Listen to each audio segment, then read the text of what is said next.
Hello, everyone, and welcome back to the Pair Program. Your host, Tim Winkler, alongside my co-host, Mike Gruen.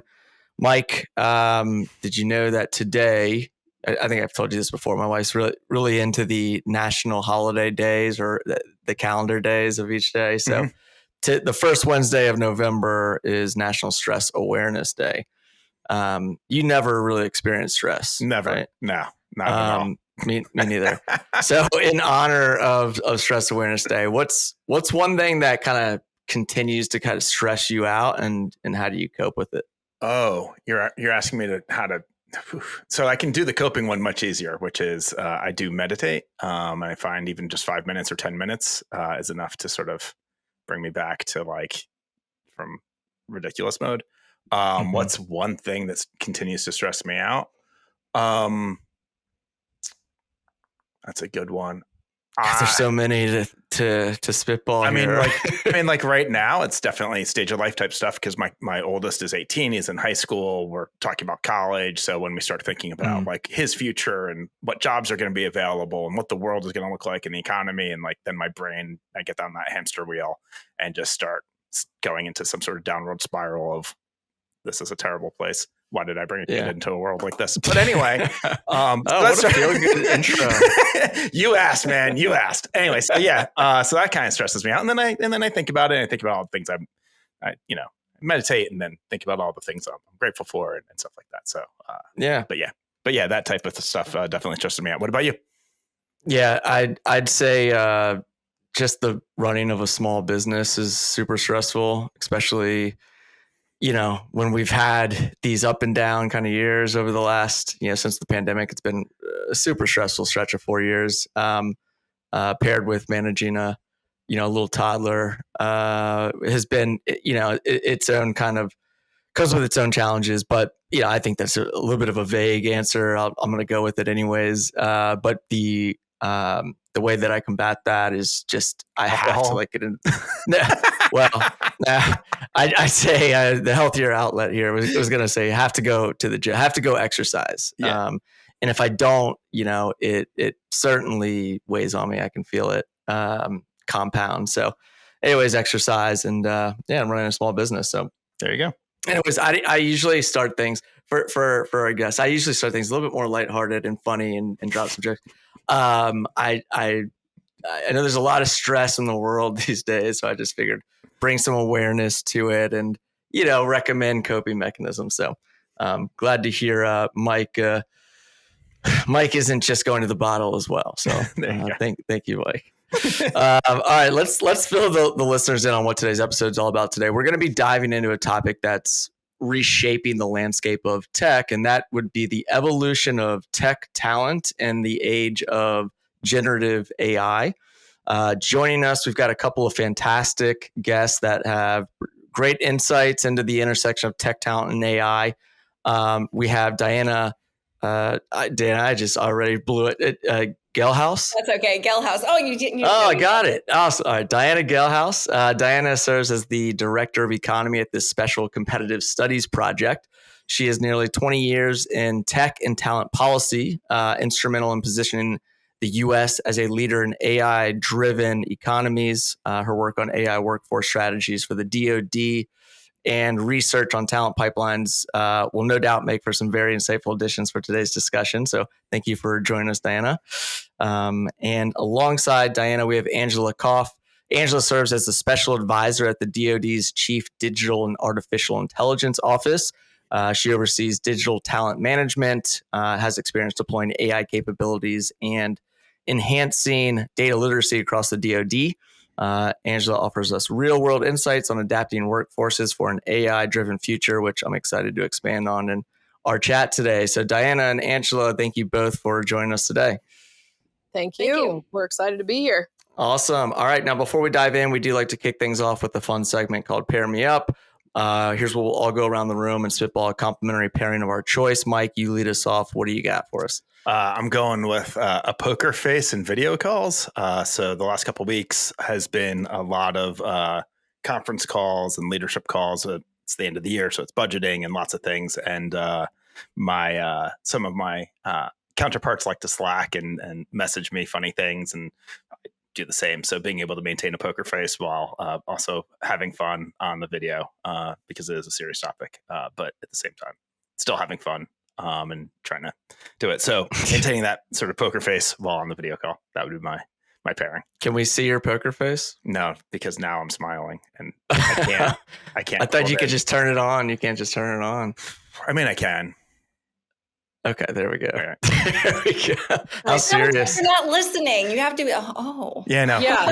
Well, on the plus side, I just saw this awesome AI video of a guy who's figured out how to just get on it's just an AI that's doing him and acknowledging and whatever while he's off playing video games and pretending that he's on the call. Good stuff. Good stuff. It's taking mouse jiggle to a whole nother level. That's ridiculous. AI can help you with, by the way, it can transpose your face on a screen. That's basically. what I'm saying. That's what he has. It's a whole thing of like. Yep. That's really what we're going to talk about here today. How to get away with it. To not do your job. How to supplement AI tools to not have to do anything. I dig it. Many a times I've had to put that poker face on. Many a times on these podcast episodes with you, Mike. So there you go. Appreciate you calling it out. I'm going to go with a top of mind seasonal struggle for many folks out there these days, and that is the end of daylight savings time and the age-old question of how do I change the clock on my stove? Because this, in my opinion, has to be one of the most annoying trickle effects of dealing with the end of daylight savings time or just daylight savings time in general. But I do think that this is a pretty common hardship with folks across the country, minus your Arizona, your Hawaii's. But I feel like this is something that we all have to deal with each year in the face of daylight savings time ending. And so, I feel everyone's pain with that. So that's going to be my pairing for today. Has anybody here had to change that clock yet? I empathize with my small device that I have, which is just a clock, but it's also a radio. And I always have to look up the instructions because I never remember what combination on the remote is supposed to actually make it change. That's right. So I can empathize there for sure. Yeah. Sometimes it's those little analog, scenarios that you have to go and do some Googling on. What am I doing here? I was actually just going to also empathize with, I recently moved and I got into a very heated argument, no pun intended, with my microwave about this very question the other day. And I didn't want to, because I couldn't figure out how to work. It's a new microwave to me. And I could not, I must have spent 15 minutes trying to, and I was like, I will not give up. I will not surrender. I hate quitting. And so I gave it a timeout. I went away, I came back, and I finally figured it out. But I know exactly what you mean. So that was really funny. I feel so lucky that the only thing that we have to change manually at this point is our microwave. And you push the clock button and then it has the instructions do you want to reset the time? And it just walks you right through it. So yeah, very spoiled on that. I used to have a car. It is, Diana, for you. And replace it. Exactly. All right, I'm glad I've got some empathy points on my pairing. I'm going to pass it along to our guest now, Diana. How about a brief intro and your pairing? Sure. Well, thank you for the great intro. I am an economist by training. I care a lot about innovation and growth. And when you think about what drives that, it's tech and talent. So I've spent many years thinking about different dimensions of these questions. And in around 2018, I really started to think about AI as it was first coming on the scene as an issue.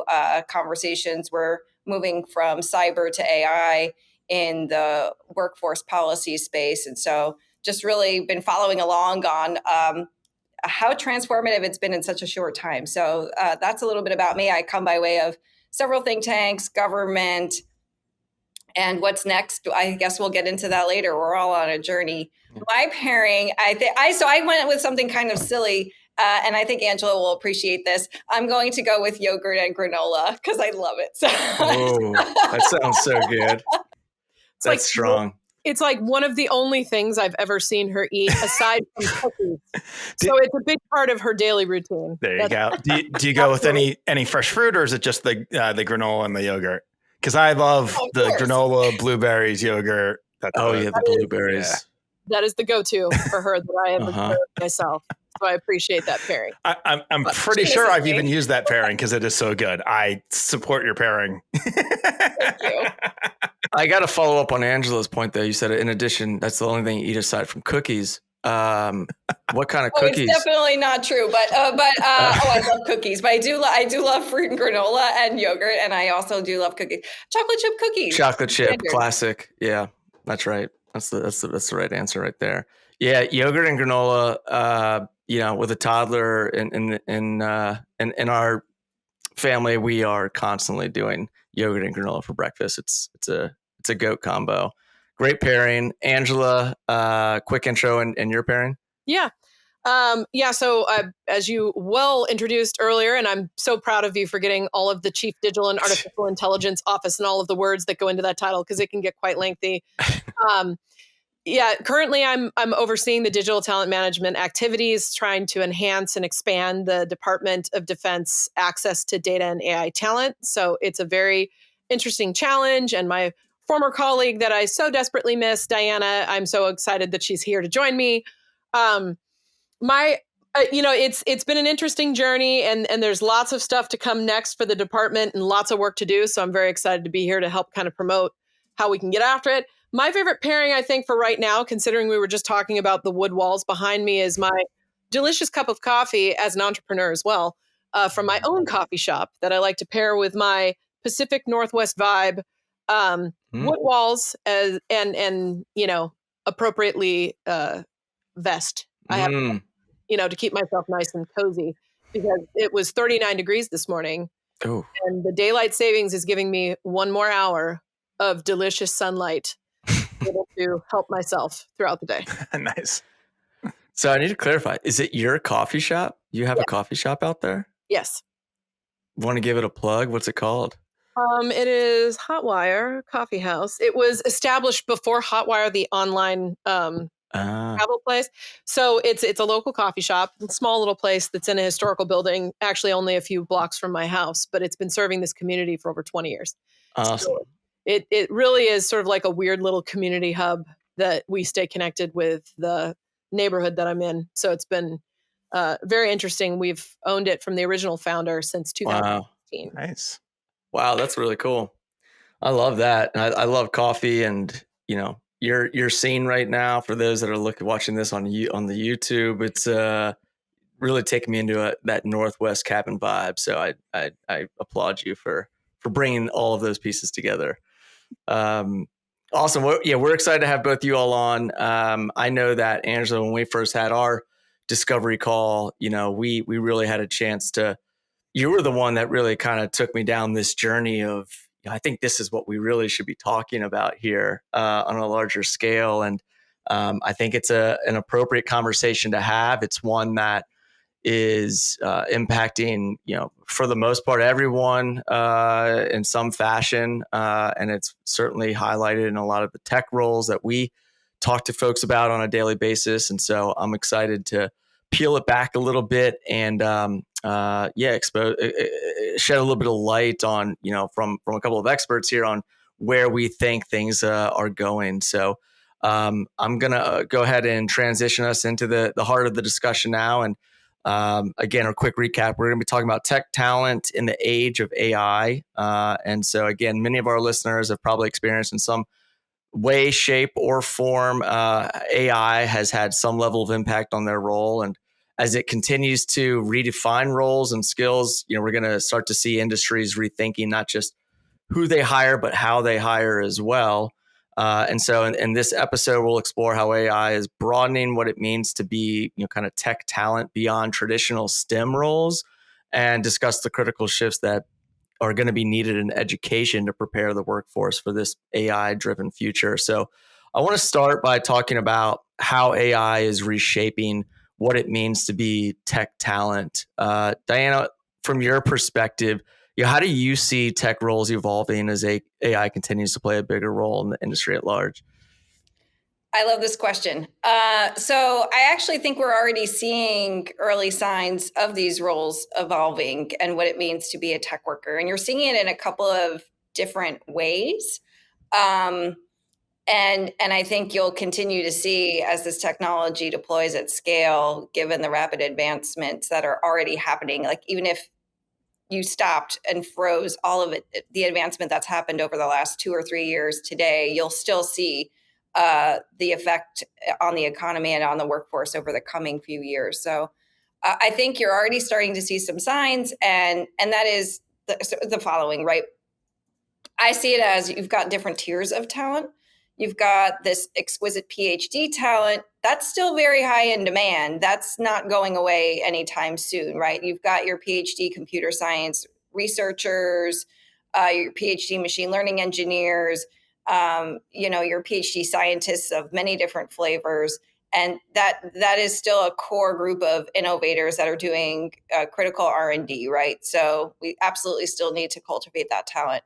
Then you've got this gigantic layer of practitioner talent, and that's where you've got your devies, your software engineers, your data scientists, a lot of that practitioner talent. And this is where our taxonomies and how we are able to, our lexicon about how we're able to talk about this talent starts to get super squishy and outdated, and makes it hard to accommodate this type of discussion. But I really see this talent as it's not just like one hard technical skill anymore. It's really like AI plus, like your ability to leverage AI into whatever it is that you're doing starts to become really, really key here. And you're already seeing shifts in demand for people with certain types of technical skill sets or certain combinations of technical skill sets, right? So I think that's really a key thing. And then the other piece that people always forget about when it comes to technical talent is the skilled technical workforce. And that's also seeing a strong rise in demand, I think, as we start to think about careers in biotech and cyber and advanced manufacturing. And we've cultivated some of that with our own policies, right? So, but there's this cadre of talent that you maybe don't need that traditional 4-year degree. So you think about other pathways, you think about skills-based, but they are part of the technical workforce. And so the definition starts to kind of expand and morph. And then you think about how all of us, just like we all use computers, we're on a podcast right now, how we're going to be operating and interacting with AI enabled capabilities, and how much knowledge we need to have about what these capabilities are and how they work is, to some degree, we're all going to have some level of sophistication.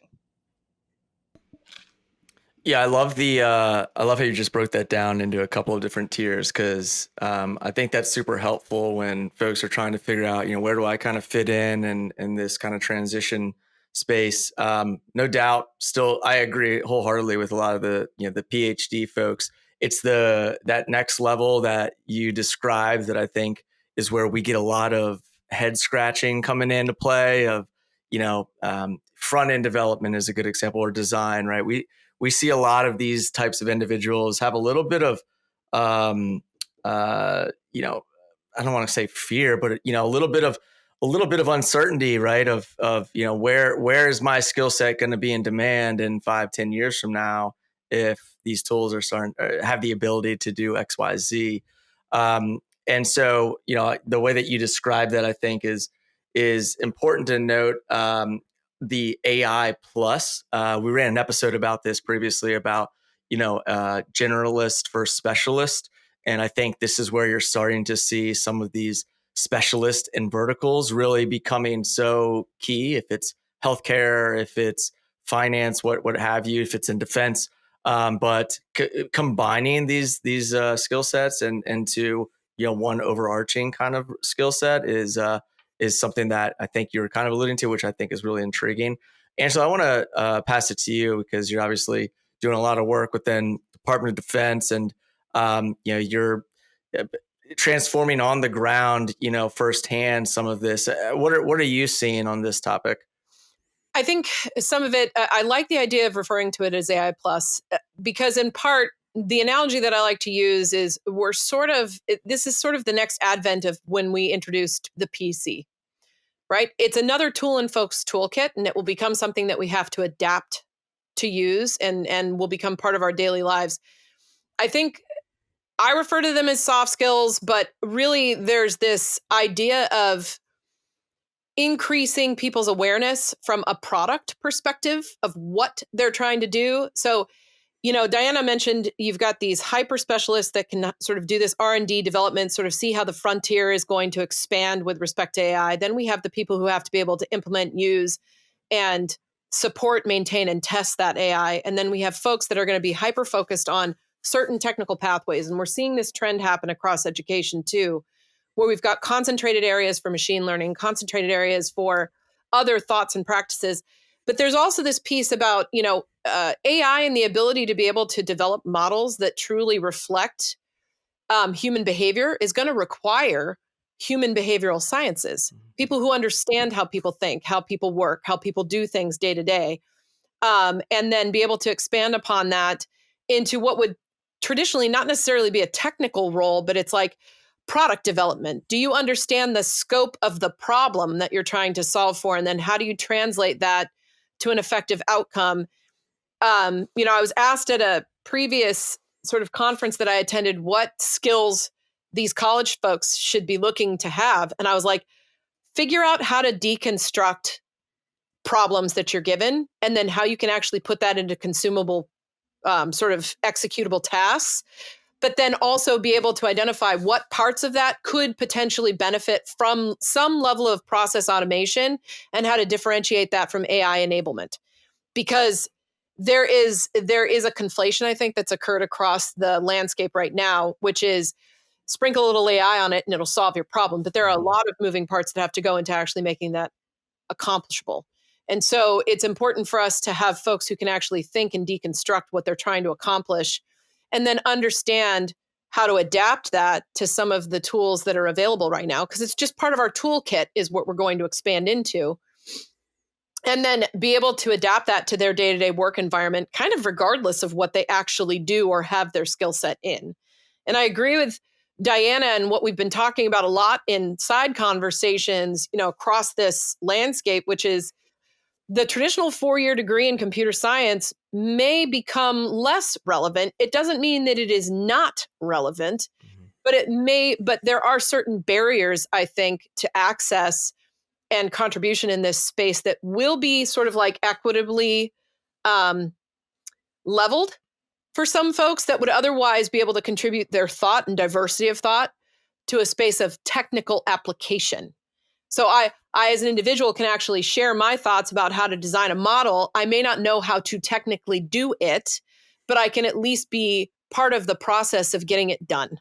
And that's where I think we have an opportunity to really leverage more diversity of thought and experiences and application and perspective in a way that wasn't quite, I think, as appreciated. And it goes beyond traditional STEM scope. Mm-hmm. I think one of the things you sort of talked about, so before AI really took off, this would be 10 years ago, whatever, I was working in a company, we were doing inferential statistics and describing human behavior. We're looking for inside risk, inside threat. One of the biggest things we could do was identify someone who was thinking about leaving their job, right? So flight risk. And we had, right, and we sort of talked about, and we sort of getting back to that, decomposing and understanding people's behavior. And then we tested all these hypotheses.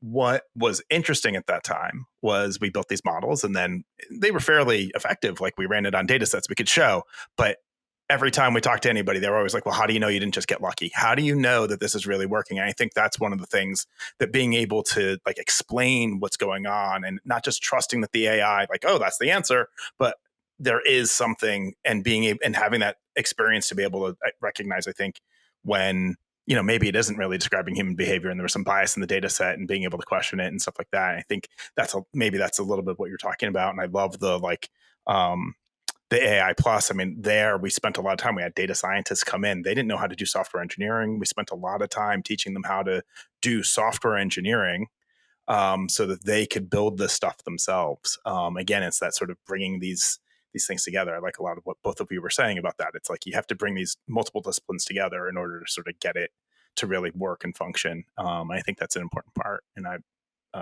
appreciate you guys bringing it up.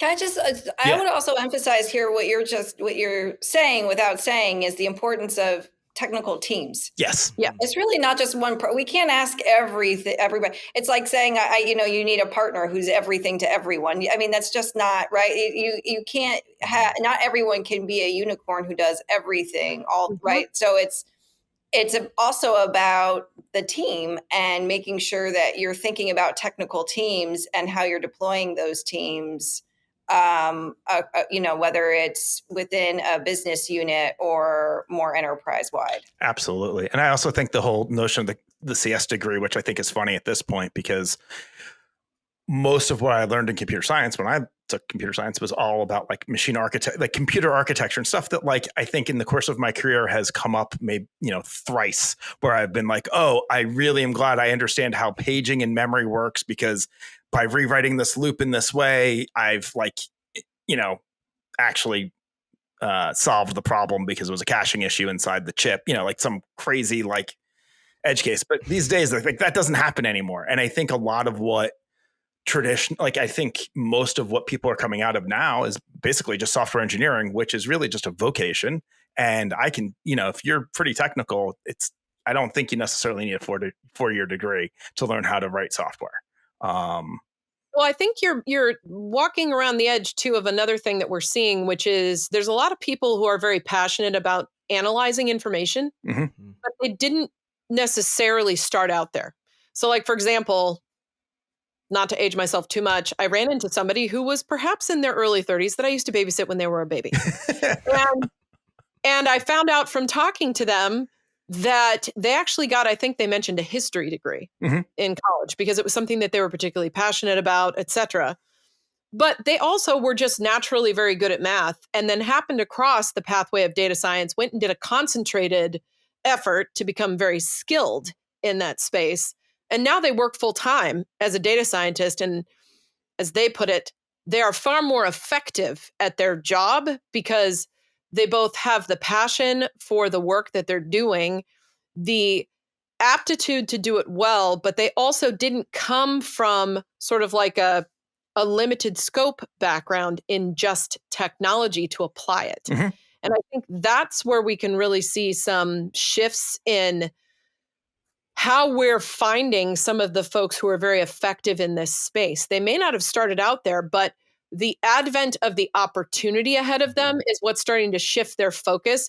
And the passion of getting nerdy about the numbers is really what's driving their interest, which is a little bit different than I think what we've seen today. Right. But I think that parallels a lot of what I saw happen with software, right? Back in when I started my career in the 90s, like it was like writing software was harder. It was more esoteric, whatever.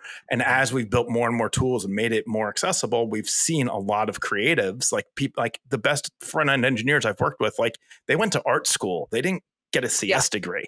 And like, so opening those doors for these people to be able to build it, like take their idea and have that in software without having to work through like a series of engineers and business analysts and the rest of it and describing it all, but like they actually can bring it to life. And I think we're seeing the same thing. It's just in data. And I think this is that sort of enablement where we just, we build the tools and then it opens the doors for more people to be able to do more things. So hopefully it's not too scary for folks that they're not losing their job. It's creating more opportunities to do more. I kind of want to pull on the thread, Angela, of the term soft skills that you referenced, because I want to kind of dissect a little bit more of like, what are these skills that we think are going to become so essential in this, next era of, AI. And, for example, right, I think for me personally, I think kids, students, coming out of school, it's not about memorization and regurgitating because you've got this PhD in your pocket, right? With Chat GPT, AI. So what is it that's going to become essential? And learning how to interpret, I think, is becoming a real key skill set. What I'd love to just hear your all's thoughts on that, because where do you see from an education perspective, where teachers are going to be placing a lot of emphasis with students down the line? So from my perspective, and I'd love to hear Diana's input on this too, because she's studying this also. And she and I have had lots of philosophical conversations about this. Yeah. We have feels. Yeah. I would say that what I've observed and what I think is going to become particularly important, and I also think similar to Mike's comment about like how the evolution of like computer science has changed over time. Nobody thinks about the computer that they have in their hands every single day because it just kind of works. Mm-hmm. And I do think that has allowed us to allow our critical thinking skills to fall off a little bit because we just take things for granted. We don't like, I've had this conversation just recently. I'm like, how many teenagers out there do you think actually know how a toilet flushes? Because they don't ever really think about having to do anything with it. And they're going to call somebody to come and fix it. Mm-hmm. So when we're thinking about what I'm referring to as soft skills, and I don't know if that's technically the right term for it, but I'm just thinking about what are the skills that are not taught to you, that are not those rote memorization, algorithmic thought processes that allow you to be able to adapt what you are trying to do and then think critically about how to solve for or fix or come up with solutions for that thing. And our ability to revisit really developing individual critical thinking skills and problem solving skills and kind of going back to reinvigorating curiosity and valuing the ability to deconstruct and then understand and then apply. That's very abstract, but I do think that it is something that when we weren't so in our devices was something that we were kind of forced to do a little bit more in the olden days of doing stuff. Like you had to go figure out how to entertain yourself. You couldn't just simply stare at a phone and regularly flip through Instagram, for example. Which is pushing to you, right? I mean, I think that's part, like there's this, I agree. And like the how do I do this? And just being able to look it up so quickly and always being able to find the answers. So you don't even have to like really spend a lot of time trying to figure it out. You just, why would I waste my time doing that when I can just Google it? Right. And I feel like part of really what we can do to really maximize the adoption of some level of AI enablement is to really get people to start thinking about how can this help me, but also how does it help me to actually move faster, do things better, be more efficient? And if you're not even thinking about it as an art of the possible, then you're not even going to look for those solutions. And that's where I think people are kind of on the edge of thinking about how does this really, I'm not going to, well, maybe I will be outing myself. Like, for example, I noticed that for my own business, there were these incredibly philosophical responses to people's reviews. Mm-hmm. And I was like, where did those come from? Turns out we decided to go with using generative AI to come up with responses to reviews that could not be argued with, right? And that was something that helped us to be able to respond in a way that allowed us to be able to have our customers feel heard, but at the same time made it so that they couldn't argue.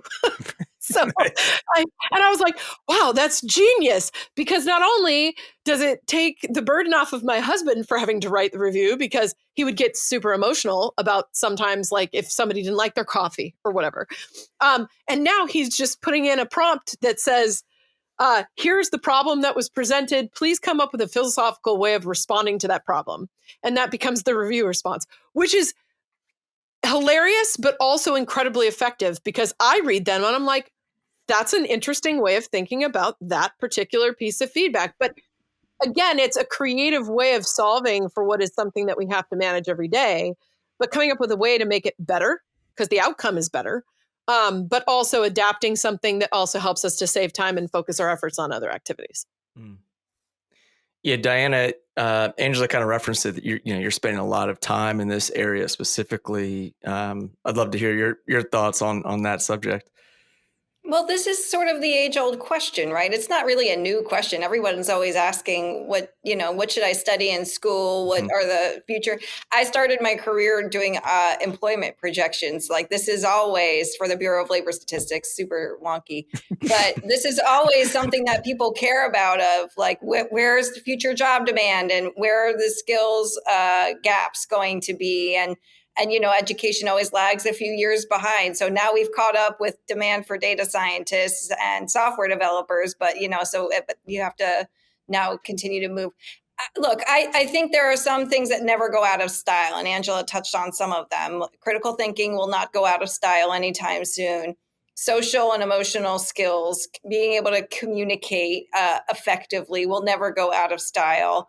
And something that I call planful competence, it's a term in the literature that's really about how you can design a plan and follow through and execute on that with competence. So, being able to think through, and you talked kind of back to the conversation earlier, what am I trying to achieve? What is the best way I'm going to get there? What are the steps that I need to do? Things that are uniquely human, for us to use AI as a tool to help us achieve certain things, but don't waste your time on summarizing the memo. Waste your time or use your time to advance an agenda, to advance a conversation, to ask the right question, to know which questions you should ask, right? Like even doing data analytics, I managed a team of brilliant researchers in a previous role. And how do you know what the right question is to ask? How do you design a research project? And when I have a data set, that's great. What am I trying to achieve? Like, what do I want to actually get at?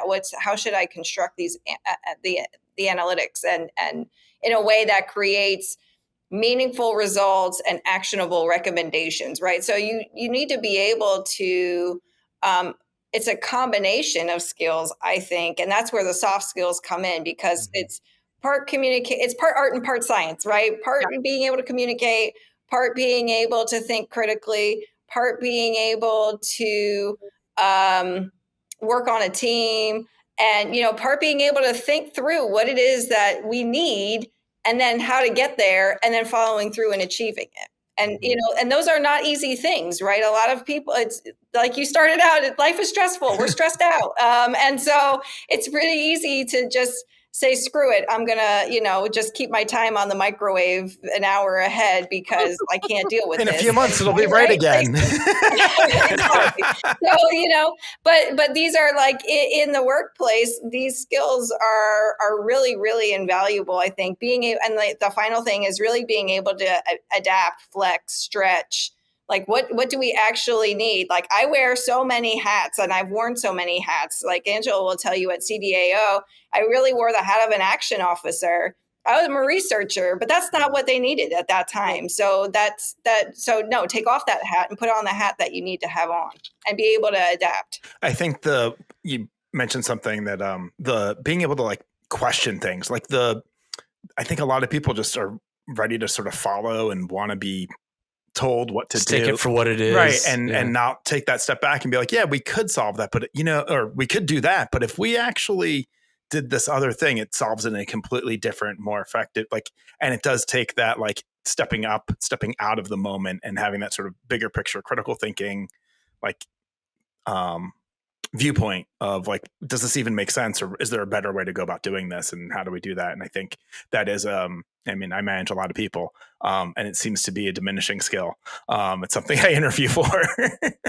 Well, and that's the thing is it seems to be a diminishing skill. So you asked earlier, what should educators in schools be focusing on? And I don't know what the magic mix is from an educational perspective of how you reinvest and re-educate people to start having that level of critical thought. It's almost like I want to give my kid a hammer, a nail, and a box of screws and tell him, now figure out how to make a table, right? That really is what we're asking people to do oftentimes is here are some tools. Now figure out how to make this happen with those tools. And if you're not curious enough to fill in the gaps in between, and if you need too much hand-holding along the way, you're not an effective part of that mechanism. And so I don't know right now at this exact moment what the list of skills are or processes that we would have to then reinstitute into our educational ecosystem to make that critical thought become more more prevalent, I think, in the development of folks going into the job space. But I do feel like that is one of those where if you're not critical in the way that you think about the problems and the things that are given to you to solve, you also are going to risk not also being a critical consumer of what AI is generating for you. And that is just as important to not just take what's being regurgitated from a, statistical logic-based, generative tool like ChatGPT or something like that. If you're also not going to be a critical consumer of that, you're also going to risk just accepting what's given to you and then translating that out as if it's fact.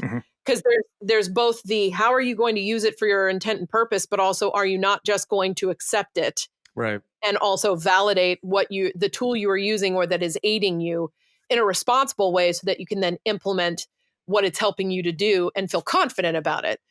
And Diana, you referred to, what did you refer to it as? Planful competence. Planful competence. I think it's going to take me a moment to make sure that I put that into my brain and hold on to it as a phrase. But that idea is the same thing I was referring to when I was talking about this critical deconstruction.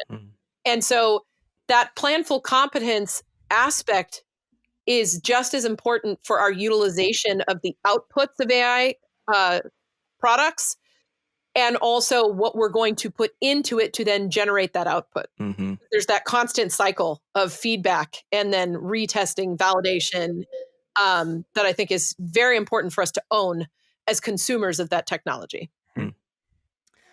And being okay with failure too, by the way, in that, like, it's a process, and we don't learn if we don't fail. Well, I would actually, and somebody asked me, I get this all the time when I do reference checks for people or whatever, like somebody, how to describe a time when this person failed or whatever. In my opinion, failure is not learning from a mistake. So mistakes are mistakes. They're not failures. To me, a failure is when you actually just accept, like, you haven't learned anything from that mistake. So I'm always sensitive to the whole concept of failure. Right? Don't be afraid to fail. I'd like a psychologically safe environment. There is no such thing. It's just, you made a mistake. We'll learn from it. Let's move on.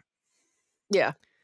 Something I wanted to just kind of ask Diana, because when we talked about the AI plus, and I dropped one vertical like healthcare, but what verticals do you think are kind of ripe for upskilling workers and like AI plus?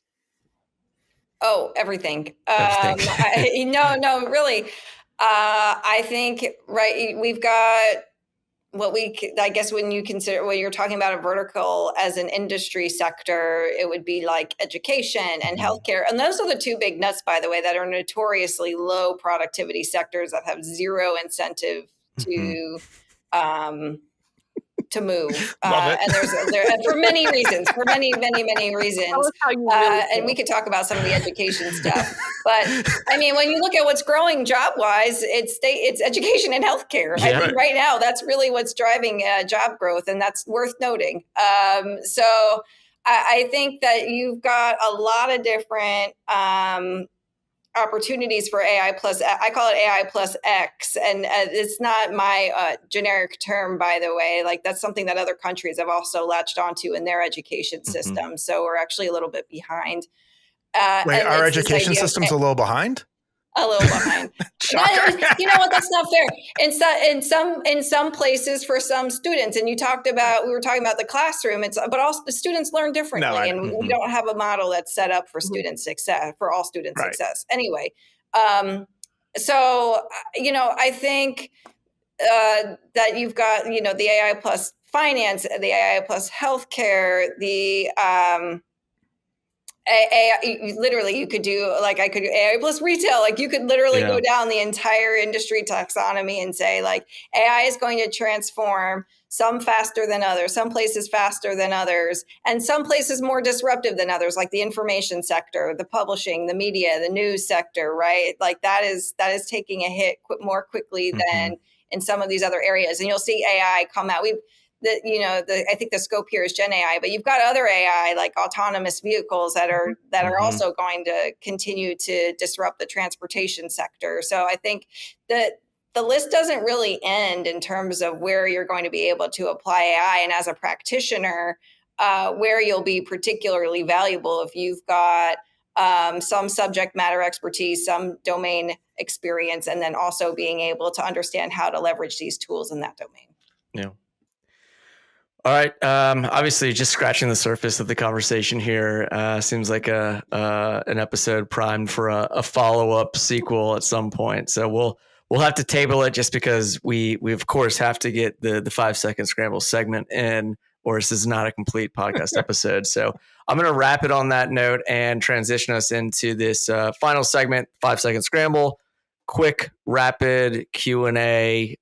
Try to keep it under 5 seconds. Otherwise, we will air horn you off the stage. Some business, some fun, personal, not too personal. Mike, why don't you lead us off with Diana, and then I'll get to Angela. Yep. Sounds great. And I apologize ahead of time because I thought of most of these questions ahead of time and we spent a lot of time talking about them, but hopefully we'll be able to get a little concise. All right. Diana, describe the culture at CSP. Innovative. Nice. Any types of roles or people that you're looking to hire there? Yes, come to our website. What's an important skill you look for in a new hire? Planful competence. You can see it on a resume. There you go. Oh, yes. Right. Have you ever seen it on a resume?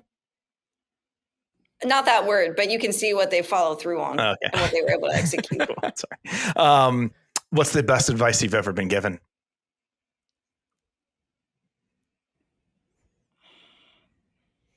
Sounds terrible. No one's going to look out for you but you. That's a good one.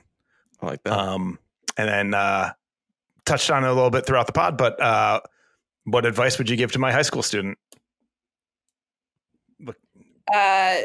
Do what gives you passion, back to Angela's point. Nice. What's something you did as a kid that you still enjoy doing? Eating cookies. What's something you enjoy doing but are really bad at? Everything. Playing the clarinet. I'm not very good. But you enjoy it. That's great. Yes. All right. My personal favorite. What's the largest land animal you think you could take in a street fight?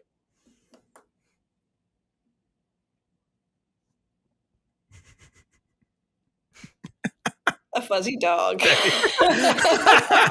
I'm assuming a small fuzzy dog.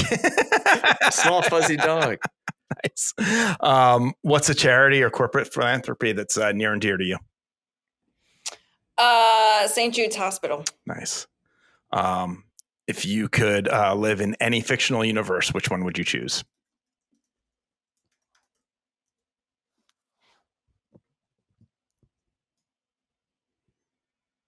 I want to differ. Come back to me on that. That's the last one. We'll come back to you. Yeah, no, I know. You can get some time. That's a deep one. That's a deep one. You keep thinking, Diana. We're gonna come back to you. Angela, are you ready? Yeah. If it's on the scope of what we just heard, let's go. There's a few overlaps there. Explain why folks from industry would want to come to CDAO. Mission-based work. You can make a big impact. How would you describe the culture at CDAO? Ooh, it's complex. It is diverse, and we're rearing to go. It's a new PSA. What kind of technologist thrives in that environment? We have a lot of work to do, so I think the planful competence would be very important. I think we have an episode title. I think you're right. The Sociology Academic Journal. What kind of tech roles are you hiring for at the moment? Ooh, there's a lot. I would encourage folks to go to ai.mil to find out what we're hiring for exactly, but we've got lots of AI and actual technical positions that are being hired for, including product management and others. Nice. What would you say is the biggest challenge facing your agency heading into 2025? Getting in its own way. Nice. Describe your morning routine. I get up and I check my phone or what my calendar is going to be for the day. And then I head out for a delicious cup of coffee from my coffee shop. I love it. What's your favorite app on your phone? Ooh, favorite app on my phone? Probably. That's a good question. I might get air horned for this one. We'll have to come back to it. Come back to it. What's a charity or corporate philanthropy that's near and dear to you? I'm actually big on human rights and anything that has to do with preventing human trafficking. If you could have dinner with any celebrity, past or present, who would it be with?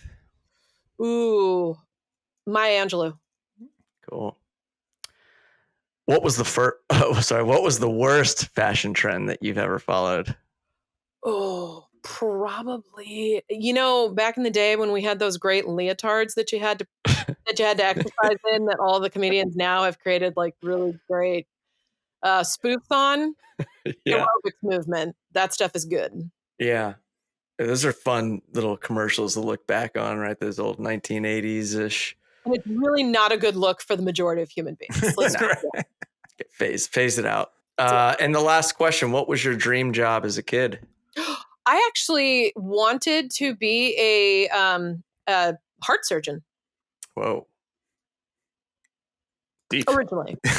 That was deep. That was deep.